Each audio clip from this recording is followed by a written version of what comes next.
ഞാൻ 2 ദിവസം വീട്ടിൽ പോയി നിന്ന് വന്നപ്പോഴത്തേക്കും ഞങ്ങളുടെ വീടിന്റെ മുറ്റത്തിന്റെ കോലം നോക്കി. ഈ ആഞ്ഞിലുള്ള എല്ലാ ഇലയും താഴത്തുണ്ട്. എന്തായാലും നമ്മൾ ഇവിടെ ഇല്ലാത്തതല്ലേ, അപ്പൊ വരുമ്പോഴത്തേക്ക് എന്തെങ്കിലുമൊക്കെ സർപ്രൈസ് ഈ കാണുന്ന ചെടിയൊക്കെ തരുമെന്ന് വിചാരിച്ചപ്പം സർപ്രൈസ് കിട്ടി. അത് പക്ഷെ അത് ഇങ്ങനെയാണെന്നേ ഉള്ളു. മഴ കൂടിയിട്ടാണെന്ന് തോന്നുന്നു കുക്കുംബറിന്റെ വള്ളി അങ്ങ് ചീഞ്ഞു പോയിട്ടുണ്ട്.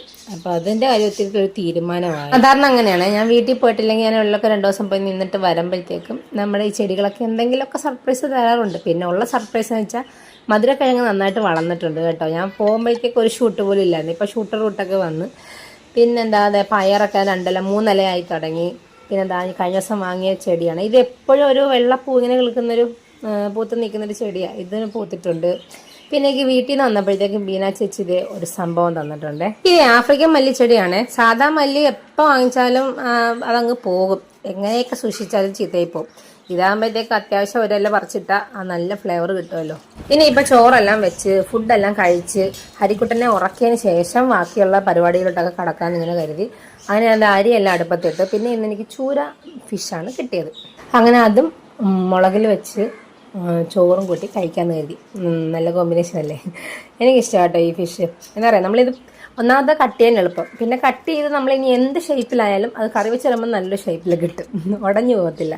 അതുകൊണ്ട് തന്നെ എനിക്ക് ചൂര ഫിഷ് കഴിക്കുന്നത് ഇഷ്ടമാണ്, ഇങ്ങനെ കട്ട് ചെയ്യുന്നത് ഇഷ്ടമാണ് കേട്ടോ. ഇഷ്ടങ്ങളുടെ കാര്യം പറഞ്ഞപ്പോൾ ഞാനൊരു കാര്യം പറയാവേ. എനിക്ക് എൻ്റെ ലൈഫിൽ എനിക്ക് വിരലിലെണ്ണാവുന്ന ഫ്രണ്ട്സാണ് എനിക്കുള്ളത്. എൻ്റെ ഫ്രണ്ട് സർക്കിൾ വളരെ കുറവാണ്. ഈ ഉള്ള ഫ്രണ്ട്സ് ഉണ്ടല്ലോ, എനിക്ക് ഫ്രണ്ട്സ് എന്ന ഉപരി എനിക്ക് എൻ്റെ സഹോദരങ്ങൾ എന്നുള്ളൊരു സ്ഥാനമാണ് സത്യം പറഞ്ഞാൽ ഉള്ളത്. കാര്യം എൻ്റെ ഒരു വിഷമമായാലും അവരുടെ ഒരു വിഷമമായാലും ഇരുന്ന് കേട്ട് അതിൻ്റെ സമാധാനം പറഞ്ഞു തന്ന് നമ്മളെ ഹാപ്പി ആക്കുന്നത്, അല്ലെങ്കിൽ ഞാൻ അവരെ ഹാപ്പി ആക്കുന്ന ഒരു അത്രയും ഡീപ്പായിട്ടുള്ള ഫ്രണ്ട്സാണ് എനിക്കുള്ളത്. ഒരുപക്ഷെ ഞാൻ അവരെ ഡെയിലി വിളിക്കത്തില്ലായിരിക്കും, ഇല്ലെങ്കിൽ ഞാൻ